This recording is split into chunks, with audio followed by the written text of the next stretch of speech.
નમસ્કાર દોસ્તો, વિડીયોને ખૂબ શેર કરી દેજો. દરેક લોકો સુધી આ વિડીયો પહોંચવો જ પડે, એટલે દરેક લોકોને ખબર પડે કે આપણે કમળના બટન તો હસતા હસતા દબાવીએ છે, પણ કમળના બટન દબાવ્યા પછી આપણા હક અને આપણા અધિકાર અને આપણી સુવિધાઓ માટે આ ભ્રષ્ટાચારી નેતાઓ સામે આપણે ભીખ માંગવી પડે છે.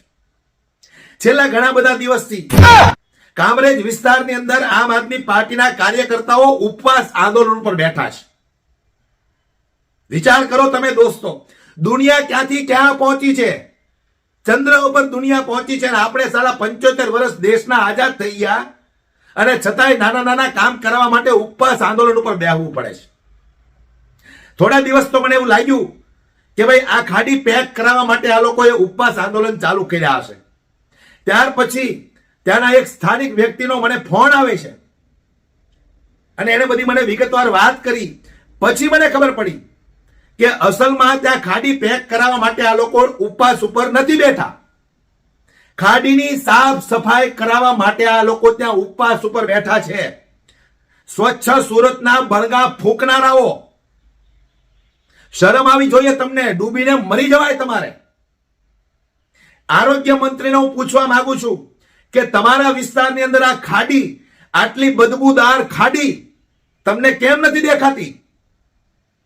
હું જનતાને કહેવા માંગુ છું કે મત આપ્યા પછી જો તમારે તમારી સુવિધાઓ માટે, તમારા કામો માટે આ સરકાર પાસે ભીખ માંગવી પડતી હોય ને, તો એના કરતા તો તમારે ડૂબીને મરી જવાય. પણ આ લોકોને વોટ ન અપાય. હું તમને જે વિડીયો બતાવું ત્યાં કેટલા લોકો આ આંદોલન કરી રહ્યા છે માત્ર ખાડીની સાફ સફાઈ કરાવવા માટે. વાતો ખૂબ મોટી મોટી કરનારા ભારતીય જનતા પાર્ટીના નેતાઓ,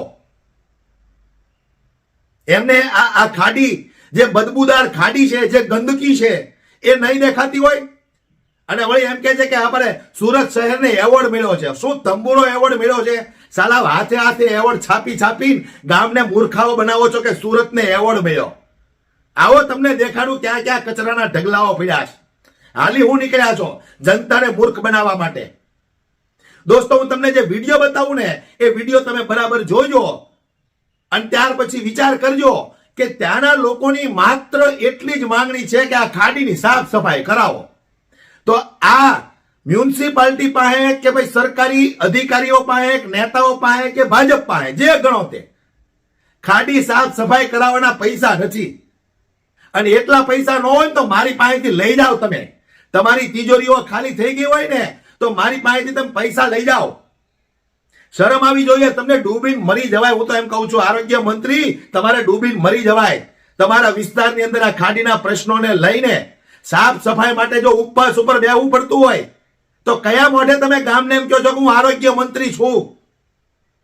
આ વિડીયો જોવો દોસ્તો તમે, વધુમાં વધુ આ વિડીયોને શેર કરો. હવે તમને બતાવું છું કે ખાડીપુરથી જે નુકસાન થઈ રહ્યું છે એમાં એક દિવસીય પ્રતિક ઉપવાસના કાર્યક્રમમાં આસપાસની સોસાયટીના ઘણા બધા બહેનો સાથે વડીલો, આમ આદમી પાર્ટીના હોદ્દેદારો, પદાધિકારીઓ અને વડીલ મિત્રો આ બધા આપણી વચ્ચે છે અને આ બધાએ ખાડીના પ્રશ્ને લડી રહ્યા છે. જે મિત્રો નવા છે, જેમને ખબર નથી કે પ્રશ્ન શું છે, એમને હું એકવાર ખાડી બતાવી દઉં. મિત્રો, કામરેજ વિસ્તારમાંથી એક વરસાદી પાણીની ખાડી પસાર થાય છે. આ ખાડીની હાલત તમે જુઓ. આવી રીતના જાહેરમાં ખુલ્લેઆમ કચરો નાખવામાં આવે છે. અંદર ઝાડી ઝાખરા ઉગી ગયા છે એટલે ખાડી આખી પેક થઈ ગઈ છે. ચોમાસાની અંદર વરસાદી પાણી જો જરાક પણ આ ખાડીમાં આવે એટલે આ ખાડી તરત જ છલકાઈ જાય અને એ છલકાયેલું પાણી આ આસપાસની તમને જે સોસાયટીઓ દેખાય છે આ તમામ સોસાયટીની અંદર ઘૂસી જાય. હાલવા ચાલવાનો એકમાત્ર રસ્તો છે, આ રસ્તા ઉપર પાણી ભરાઈ જાય એટલે અહીંયાના લોકો બાકીના વિસ્તારથી સંપૂર્ણપણે અલગ થઈ જાય. આ ટાપુ જેવી પરિસ્થિતિ થાય અને લોકો મુશ્કેલીમાં મુકાઈ જાય.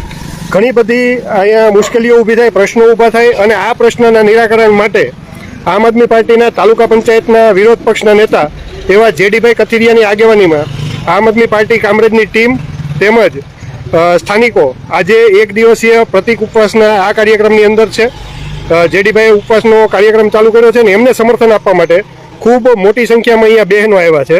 તો આપણે આ બહેનો પાસેથી જાણીએ કે છેલ્લા ઘણા વર્ષોથી પહેલાં પાણી નહોતું આવતું. જ્યારે આપણે શરૂઆતમાં આ વિસ્તારમાં રહેવા આવ્યા ત્યારે પણ આ લોકોએ સફાઈની કામગીરી કરી જ નથી એટલે ખાડી બુરાતી ગઈ અને અત્યારે પરિસ્થિતિ એવી છે કે દર વર્ષે આપણી સોસાયટીની અંદર પાણી ઘરી જાય છે તો પાણી આવે ત્યારે કેવી કેવી મુશ્કેલી થાય છે? આમાંથી કોઈને બોલવું હોય તો સ્વૈચ્છિક બોલી શકો છો.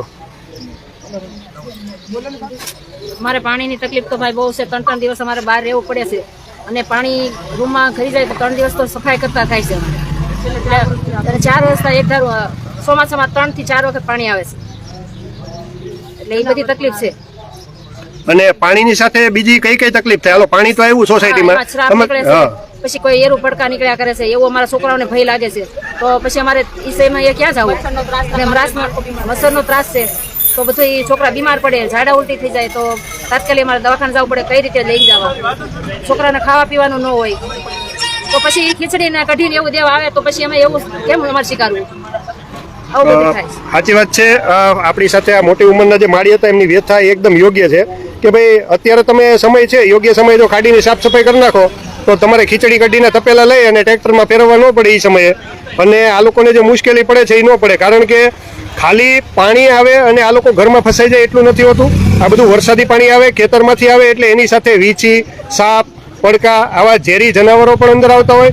અને ઘરમાં આવા નાના નાના બાળકો હોય તો એ બાળકોને આ જનાવરથી કંઈ ડંખનો ને એવો ભય રહે.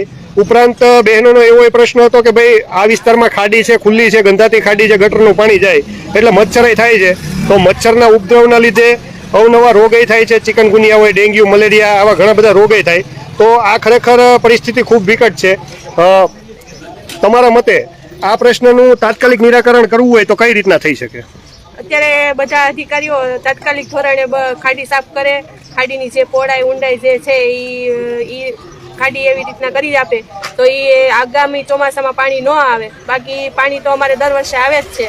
ગયા વર્ષે અમે મામલતદારમાં જઈ અને બધાએ રજૂઆત કરેલી છે, ત્યારે અમને જવાબ આપવામાં આવ્યો હતો, કારણ કે પાણી ત્યારે હતું એટલે ત્યારે કાંઈ કામગીરી થાય એમ નહોતી. અત્યારે એને મોન્સૂન પાર કામગીરી કરવાની છે તો અત્યારે જો કરી આપે તો ચોમાસામાં પાણી આવે નહીં. અને પ્રશ્ન બહુ બધા થાય છે પાણી આવવાથી. છોકરાઓને પાણી માંદા પડે છે બહુ. પાણી જ્યારે ઉતરી જાય છે ત્યારે પછી ખાવા પીવાની તકલીફ પડે છે. મકાનને જે નુકસાન થાય છે એ વાત અલગ છે. અહીંયા એવા માણસો રહે છે કે જે એના જીવનમાં એકવાર ઘર લઈ શકે છે. હવે દુનિયાનો છેડો કહેવાય કે ઘર છે તો ઘરે જ સુરક્ષિત નથી તો પછી અમે ક્યાં જવાના?